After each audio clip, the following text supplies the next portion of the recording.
Good evening, everyone. Welcome to Pitch 90. We are really excited to have you all here at UD. My name is Holly Michael. I am the director of the Delaware Environmental Institute. I'm also faculty here at UD in the Department of Earth Sciences and the Department of Civil and Environmental Engineering.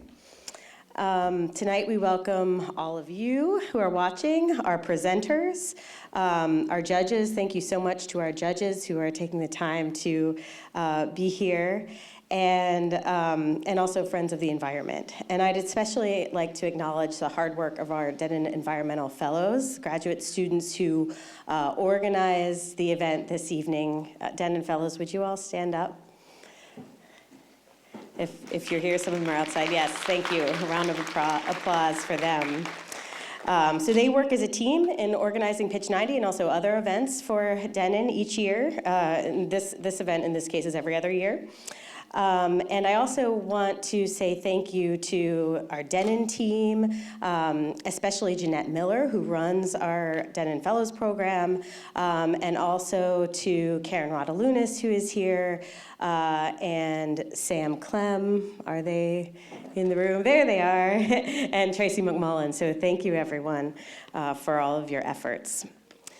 So I'd like to share a story of a really special former graduate student here at UD. He completed his PhD several years ago now, and he's special because when he was a student, he came to us and said he has this idea for an event, and he called it Pitch 90, and in which students would showcase their research in a way that everyone can understand. So he offered to serve as Master of Ceremonies that first event, and it was a huge success, and we've been fortunate that he's been willing to come back every Pitch 90 since then and be our Master of Ceremonies. So Josh Lamont is now faculty at Brigham Young University in geological sciences, and his passion for research and teaching and communicating science are still lighting up lives. And so with that, please join me in welcoming Dr. Josh Lamont. Thank you, Holly. That was very nice. It makes me blush to hear you say about, that I was special. But I'm grateful for DENIN, to the University of Delaware. Pitch 90 is happening tonight and has happened, the 7 times leading up to tonight because the folks at DENIN were willing to listen to an idea, right? And then willing to give us a little bit of money and let us do it. And I don't think I fully thought it through when I proposed it, because I wanted to win something, and I've never won anything except these trips back to Delaware. I'm grateful for each one of you for being here tonight also. I do want to take a moment and recognize our judges. And so tonight, each one of our contestants, they will give us their pitch for their exciting research. And really, it is exciting research. And over time, you think about where the trajectory of these folks who are speaking tonight will take them, and it will take them into leadership roles throughout this country and others. And so we have the opportunity to hear them and what's going on tonight. And the people who will decide who the best of the best are our judges. And so I'm going to go ahead and read your name. You don't have to stand up, but I think everyone at least wants to see your hand. And so we've got Michelle Chirpa, Sam Clem, Christopher Noman, Daria Nicotina, and Paula Cardenas Hernandez, Pablo Huck, Karen Rodalunas, Tracy McMullen, Eva Snell-Backmeister, Benjamin Bagozzi, Ryan Harrington, Helen Fischel, Amarantha Reddy Venapusa, and Chris Williams. And so thank you all. Let's give them a hand now, because these folks are going to be working hard to give our contestants their scores. So everyone, I think, is probably ready for me to be done talking. I am too. And we're going to do a quick activity though to warm up, to get you involved. And I'm gonna say too, for the contestants, you guys should do this too. So behind that black curtain, there are some contestants back there that are really excited about giving you their presentation. And it's simple, right? We're just gonna count. But what I want you to do first is I want everybody to stand up. There we go. And I want you to find a partner. So I want you to turn towards your partner, face your partner. Okay? We've done this at Pitch 90 before. So if you've done this before, hopefully, that's right. If there's an odd number, this still might work, but you can figure this out. All right, I'll give you a second. You've got a partner. Let me see. Oh, yep, they're doing it too. There you go. Okay, what I want you to do is I want you to count to 3, but I want you to alternate. So you and your partner will say 1, 2, 3. Okay? I want you to work with each other, count to 3, and I want you to see how quickly you can do it. Okay? So I know that you're going to be able to do this, but I want to see how quickly you can do it. So as you start, then ramp up your speed, and when eventually you'll make a mistake, which you will do, and we all make mistakes. Mistakes are good, right? We should fail and fail often. When you do make a mistake, I would like you to do a clown bow. What is a clown bow, you ask?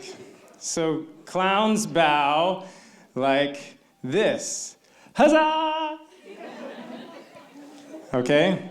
So when you fail, I want you to do that. I want you to say, huzzah! Okay, and I want you to do it, everyone with me right now, just to make sure you know how to do this. Okay, on the count of 3, we'll say 1, 2, 3, and then clown bow, okay?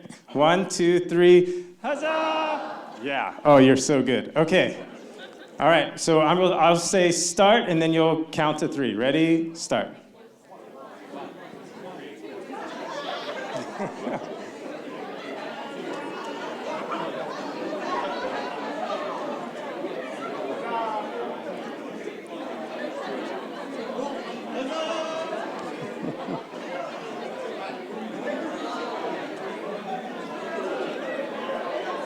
All right, good job. Okay, so you're failing. That's great.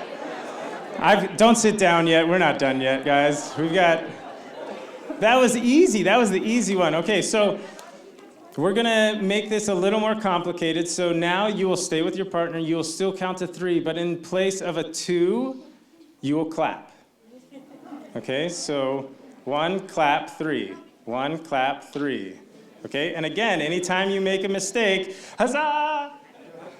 Okay, ready? Begin. And go fast.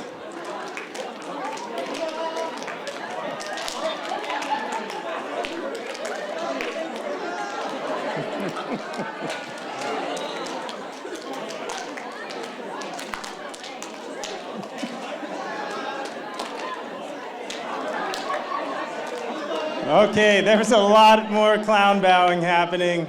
I love it. Okay, I have one more challenge. We're going to make this even more fun. And so now you'll go from 1 clap 3 to 1 clap stomp. Okay, so this is testing your rhythm here, folks. So 1 clap stomp, and again, with your partner, alternating, and see how quickly you can do it. And when you fail, you say, huzzah!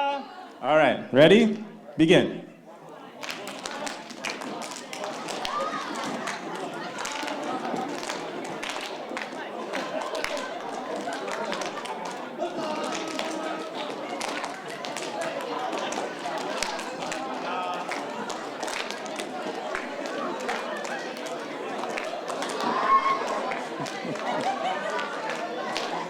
Okay, great job, guys.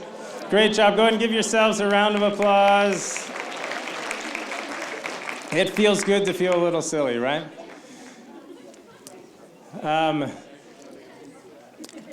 So we will we're lucky to hear a number of folks tonight. I'm going to come out in between each person, and I will introduce them. I will give you their name and tell you from which college they come, and then they will give you their presentation for 90 seconds. And if they decide to go longer than 90 seconds, I will gently remove them from the stage. And I just ask that you, as the crowd, that you stay engaged and that you refrain from clapping until after all of the presenters for this first half. Okay, that'll make things go a little smoother. If you feel the need to do something with your hands when they're done, you can do jazz hands. Okay? So that's, if it's like you can do a really loud jazz hands if you want to clap really loudly. Okay? So starting off tonight, our first presenter is Fernando Bustos from the College of Electrical and Computer Engineering. So Fernando, the time is yours.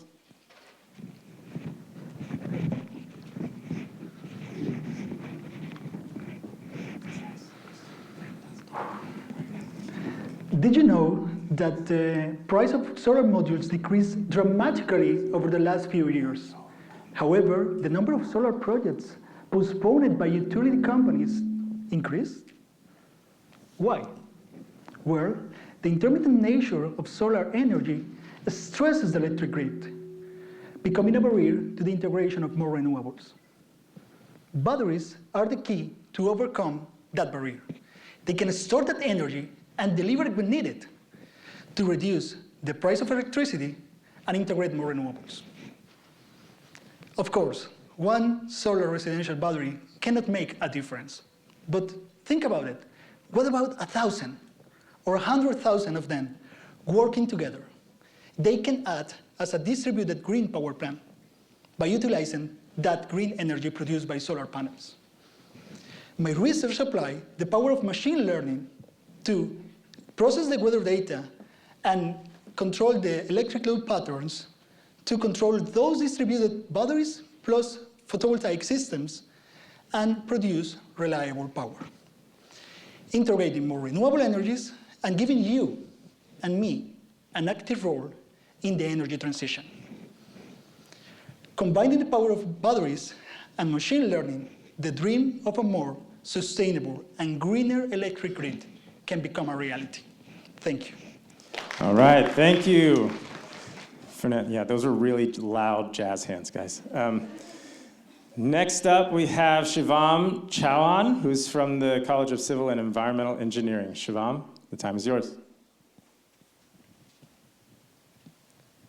Imagine if there was a highway system that not only connected thousands of miles of land, but also served as a sustainable solution to climate change. Highways connect our cities, but what if I told you there was an extraordinary substance that could be added to highways in order to drive us forward to a greener, more resilient future?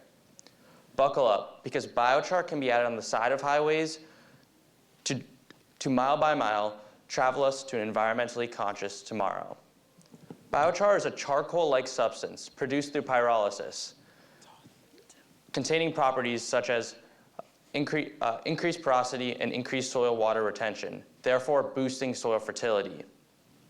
My research is on the implementation of biochar to roadway soils, right off the side of highways. The goal of my research is to examine microbial activity of biochar versus non-biochar amended soils and understand the impact that will have on greenhouse gas fluxes, such as carbon dioxide and methane. Over an extended period of time, using my own engineered gas flux chamber, I hope to be able to measure values of greenhouse gas fluxes and examine the impact biochar will have on global warming potential. My research on biochar will pave us a path forward where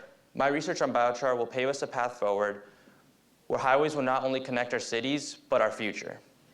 Thank you. All right, thank you, Shivam. Next up is Spencer Toth from the College of Biological Sciences. Spencer, the time is yours.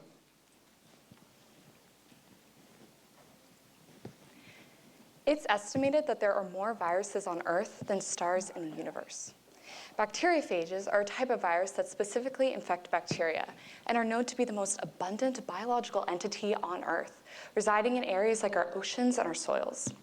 I study a type of bacteriophage that infects Bradyrhizobium, which is a nitrogen-fixing bacteria that forms symbiotic nodules on the roots of leguminous plants like soybeans. Soybeans are actually one of the largest crop exports of Delaware and the United States as a whole. And in order for farmers to produce such high yields, they often utilize commercial fertilizers, which are unfortunately prone to leaching from the soil, entering into nearby waterways, causing eutrophication and toxic algae blooms, as well as contributing to the greenhouse effect due to increased emissions of nitrous oxide. However, studies inoculating soybean crops with Bradyrhizobium have actually shown to increase crop yields and demonstrate the potential to replace these synthetic fertilizers. My research is to get a better understanding of the bacteriophages which have an influence on these symbiotic relationships. Bacteriophages can influence their host range, the host populations, nutrient cycling, as well as bacterial evolution. To get a better understanding of these bacteriophages, I analyze their genome, their morphology, their host range, and their infection dynamics. Optimizing biological nitrogen fixation is a crucial step towards the push of utilizing naturally derived nitrogen and ensuring the health and safety of our aquatic ecosystems, as well as contributing to climate change mitigation efforts. Thank you. All right, thank you very much, Spencer. Next up, from the Department of Political Science and International Relations, is Daria Blinova. Daria, the time is yours. Thank you. In 1992, the United Nations Framework Convention on Climate Change was first adopted as the collective response to the adverse effect that humans produce on the Earth's climate. Since 1995, the annual meetings have been held in order to ensure that parties to the convention undertake active measures to address climate change problem. These meetings have been referred to as conferences of the parties, or shortly COPs, that include the delegates from the member nations and accredited actors such as civil society groups and private sector. The success of addressing the climate change problem is ultimately rests on the will of global leaders and accredited actors who participate in the negotiation process during these COPs. However, how much do we know about the individual attendance and participation of these actors during the climate change negotiation forums? According to the existing research, not that much. Nevertheless, understanding who represents the COP delegations is paramount for understanding whose interests are represented and why certain decisions are made. In our work, we strive to understand the drivers in nature behind the repeat attendance of individuals who represent countries and organizations. We build the data set from the annual COP's attendance rosters and extract such information such as title, gender, affiliation, and so on in order to understand what shapes the diversity across the turnover and to what extent representation during these COPs is equitable and inclusive. Thank you. All right, thank you so much, Daria. Next up, from the Department of Geography and Spatial Sciences, is Siamak Malakpour Estelaki. Siamak, the time is yours.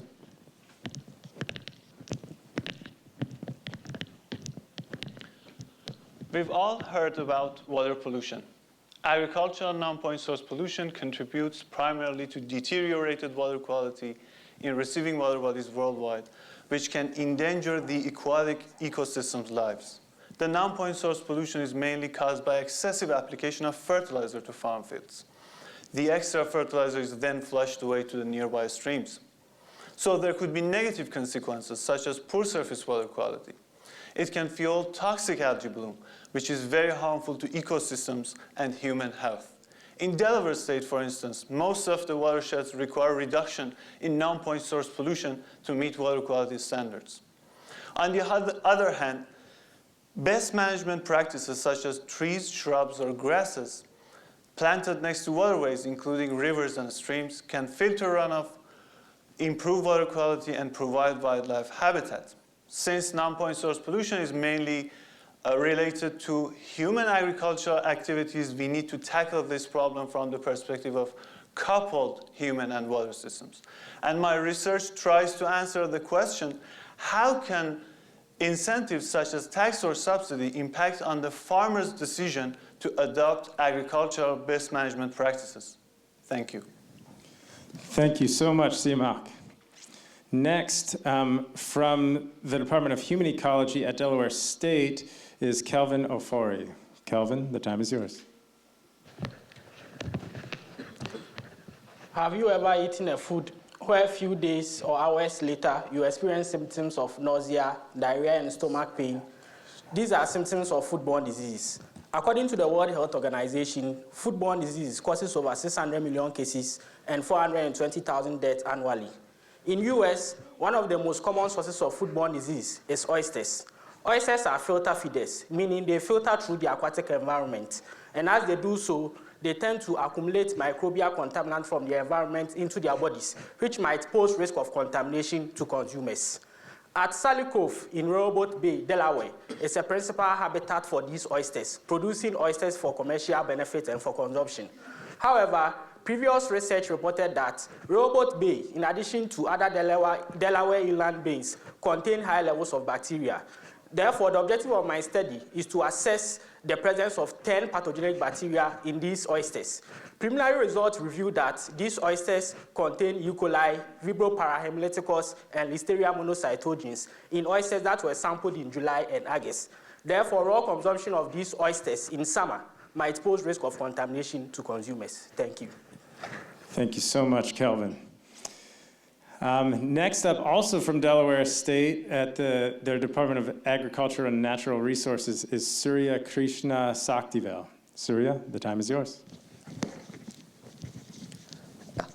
Strawberry is one of the important food crops that's widely grown and consumed across the US. And it is a rich source of antioxidants and vitamins and other macro and micronutrients. Strawberry production, its quality and its shelf life are highly affected by fungal disease caused by Botrytis cinerea, which causes fruit rot disease in strawberries. So due to the repeated application of fungicides to control this disease, the fungus has evolved resistant to fungicide application. And this makes the situation more complex. It forces the growers to apply more fungicides than the optimum concentration to control the disease.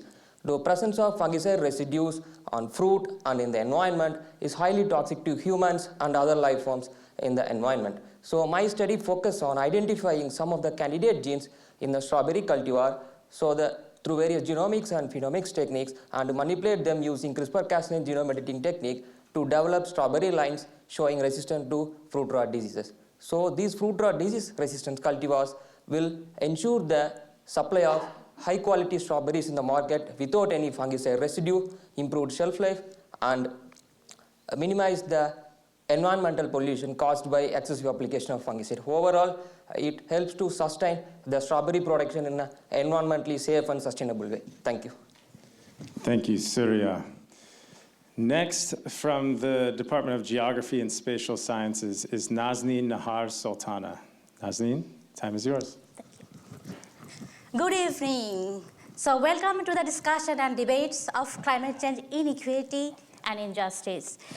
What makes inequality and injustice in climate policy and actions? Any guess? Well, there may be many factors and reasons, but one is very crucial. That is exclusion of the communities in the decision-making process from whom we are producing our policy actions. Let me explain. So consider yourself a community that is vulnerable, who lives in a coast. So the people who are living near in the coast in the front, they have different kinds of vulnerability from the back. There are also differences in socioeconomic and demographic profile. So as a single mom, I have different vulnerabilities than this handsome person. There are also differences in vulnerabilities who is 65 years old and who is 25. So considering all these issues, when we make policy actions from the very top-down processes, excluding all the specific needs of these communities, the outcomes may be inequitable. So I have taken questions for you. When we produce policy and actions, the question should be asked, what are the purpose of this policy? For whom? Who is participating in the decision-making process? And what kind of changes we are expecting from these policy actions at the very ground level. Thank you very much. Thank you, Nazneen. That's the first time I was ever complimented in a pitch. Next up from the Department of Earth Sciences is Ophelia Christoph. Ophelia, the time is yours. Are you willing to gamble with $1.1 billion? Last year, Bite Wind, an offshore wind company, bid $1.1 billion for an offshore wind energy area off the coast of New Jersey without knowing what sediments were underneath of it. My research looks at the sediments off the continental shelf on the coast of Delaware to reveal all of the sediments present in the area. The sediments in the area reveal a story of our past throughout time, through the different glacial periods, through sea level rise and fall, and these tell a story of our past to help us prevent damage in the future. These sediments tell us whether or not we need to prepare for engineering costs through the different foundation types, such as a monopile, a jacket structure, a gravity base, or a suction caisson, because each of these different foundations have different sediment requirements. And without considering these sediment requirements, the foundations could fall down. And we wouldn't want that. So we must consider these sediments early on in the process to save costs, so we can save billions of dollars in the long run, because we don't want to pay extra in legal fees either, because that would be bad. So in addition to the sediments present, we also should look at the hazards in the area so that we could prevent anybody from being damaged in the future. Thank you, Ophelia. Next up from the Department of Geography and Spatial Sciences is Bokhtir Khan. Bokhtir, the time is yours. Do you know which one is the most populous country in Africa? It is Nigeria. Currently, they have 200 million of people, and by 2050, the population will be doubled, which is 400 million. So imagine a place a little bit bigger than Texas, and with this huge number of population. Is that a problem? Oh yes, it's a problem if they don't have enough food to eat. So right now, like 7 out of 10 Nigerians don't have enough food for a day. So why they are not increasing their food production or crop production? It's not easy, because due to climate change, there's less rainfall and hotter temperature, which is a challenge for the farmers to grow the crop in the same piece of land. So what they are trying to do? The easy solution is like, let's cut down trees. They have a lot of trees and they are cutting down forest each year. Here comes my research. We're utilizing high-resolution satellite imageries along with machine learning algorithms to see how they're cutting down trees over 30 years and how this deforested land is getting converted into cropland, and the burning question is it really helping in achieving food security? So we have found around 42% of forest was lost in the last 30 years, and the fun fact is where there is less forest, more cropland, they are not getting much food. Rather, where there is more forest cover, they are getting more food. So what is the purpose of cutting down trees? So the farmers, they shouldn't do it. Rather, they should implement like irrigation practice or high-yielding varieties, which will increase the crop production and ultimately will help in food security. So this is the way that I can show, like, yeah, don't cut down trees, which is not good for the environment, and there's a win-win situation for both the environment and the people. All right, thank you, Bokhtir. Next up from the Department of Chemical and Biomolecular Engineering is Alex Hansen. Alex, the time is yours. Go to your spot. Lay down. 380 million metric tons. That's the combined weight of all plastic waste produced annually. To put that number in perspective, that's more than the combined weight of all humans alive today. The result of this problem is that every minute, a garbage truck of plastic finds its way into our natural waterways. I'm sure everyone has firsthand experience seeing plastic polluting our ecosystems and ruining their natural health. Imagine a future, though, where that plastic waste is able to decompose as naturally as the leaves that are on the ground right now. That may sound impossible, especially when I tell you that plastic in the ocean will take 400 years to biodegrade. Thankfully, recent research has revealed that yellow mealworms are capable of consuming and degrading plastics. My research focuses on understanding how the yellow mealworm and the microbes that live in its gut are capable of this plastic biodegradation so that we can then leverage this technology for other uses. Let's fast forward back to that future. Once my project is complete and we have an understanding of how the yellow mealworm and the microbes in its gut are capable of degrading plastics on rapid timescales, we could leverage that technology for producing medicines and valuable chemicals out of the plastic using those same microbes, or using those microbes for environmental remediation to degrade plastics at the source where they're polluting the environment. Thank you. All right, thank you, Alex. Next, from the Department of Plant and Soil Sciences is Rachel Warthen. Rachel, the time is yours.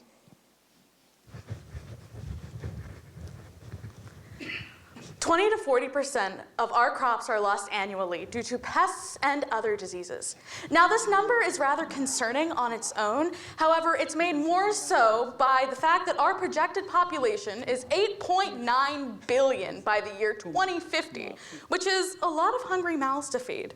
Currently, some of our solutions involve chemical treatments in both fertilizers and pesticides that both help promote plant growth and prevent the spread of disease. However, the issue with this solution is that those chemicals can then get into our waterways, polluting not only our environment, but our food chain as well. The solution to this problem is right under our feet in the form of plant growth promoting rhizobacteria.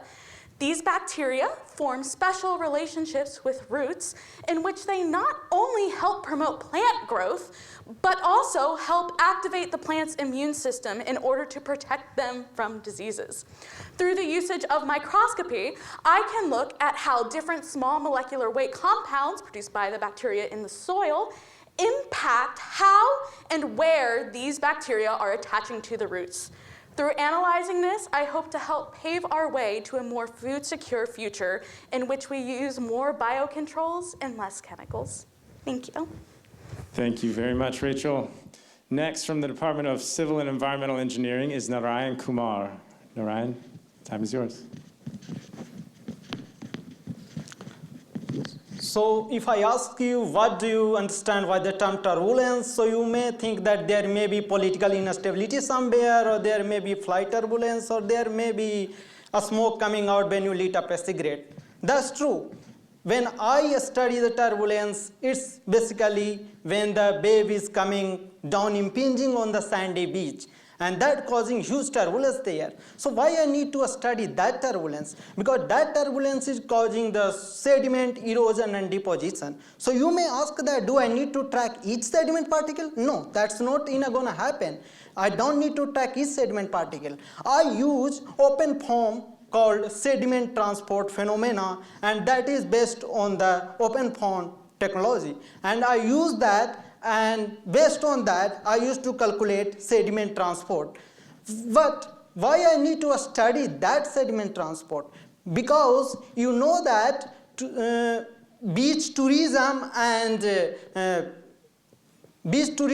coastal infrastructure having a trillion or a million billion dollar of infrastructure. And when we will understand that, we will build either gray or nature-based solution to implement and protect the coastal erosion for the betterment of our society from this climate change. Thank you. Thank you, Narayan. Next is Casey DeRoe from the the School of Marine Science and Policy. Casey, the time is yours.